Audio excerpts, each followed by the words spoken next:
And new at 6, a flock license plate camera being credited for helping to find two missing senior citizens out in Bibb County.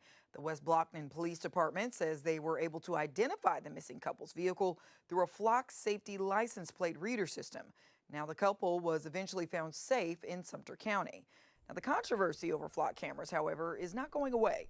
Two Central Alabama police departments have confirmed that officers are no longer employed after internal investigations allegedly found they improperly used flock license plate reader systems. Now, these cases prompted us to ask a bigger question. What exactly can these cameras see, and what can't they see? The I-Team's Gracie Johnson separates fact from fiction. Those are being used every day. In fact, sometimes even every hour, all across the state and across the nation. Flock license plate reader cameras have become an increasingly common tool for law enforcement. But two Alabama police departments recently confirmed to the ABC 3340 I-Team that officers are no longer employed after internal investigations involving the system. Moody Police Chief Reese Smith says an officer was terminated after an internal investigation found the department's license plate reader policy had been violated. And Springville Police Chief Jason Mize says a now former officer resigned after an internal investigation found unauthorized flock searches involving a family member. Those cases led us to a bigger question. What do license plate reader cameras actually collect, and what don't they? Before looking at how police use the technology, we wanted to find out how much the public actually knows about it. My understanding is they collect your tag and your data, and companies buy it to see where you've been, where you're going, what your habits are. They can monitor how people drive their cars. I'm assuming they can determine speed through them. And it allows them to keep tabs on people's comings and goings, is what I understand. Some of those answers didn't match what the cameras are designed to do.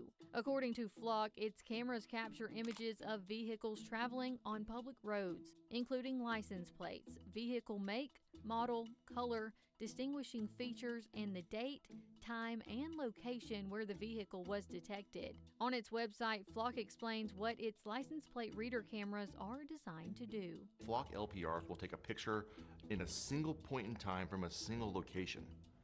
And the only information that's there is the back of the car, the public information that you would see with your own eyeballs. According to the company, the cameras do not use facial recognition, do not collect biometric data, and do not provide officers with driver's license information, names, addresses, or social security numbers.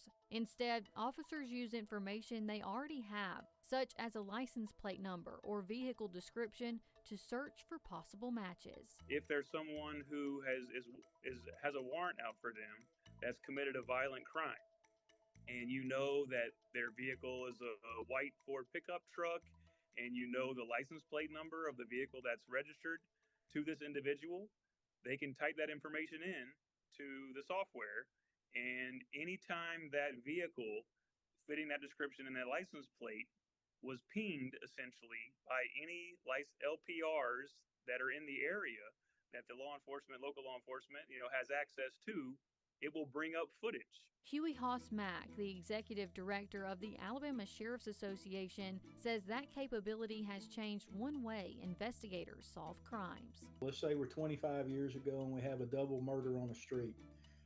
And so back then, you would literally have to go house to house, door to door, knock on the door. Did you see anything? Did you see anybody? That kind of thing. Fast forward, same murder happened, same location in today's world, and there's a flock camera either at intersection or somewhere on that street. Well, they pull up the information on the time frame we think the crimes occurred, and now we've immediately got a potential suspect that we can start working towards. The two Alabama cases also raised another question. How was the activity discovered?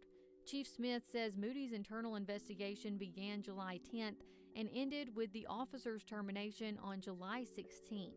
Chief Mize says Springville's investigation began after an audit conducted June 23rd identified searches involving a family member. He says the department presented the findings July 8th and the officer resigned the same day. Both agencies say those cases have been turned over to the Alabama Law Enforcement Agency for further investigation and to decide if criminal charges are warranted. It is a value concern because that is catching data. That's why our departments have to have policies and procedures. Are there going to be people that violate those policy and procedures? Sure.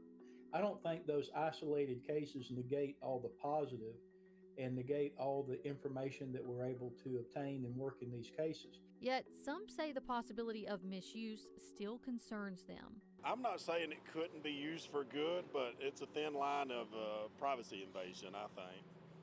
I think it could be abused very easily.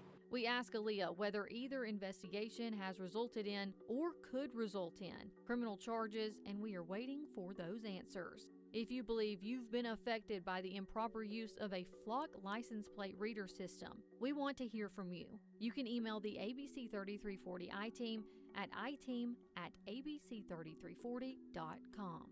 Gracie Johnson, ABC 3340's I-Team.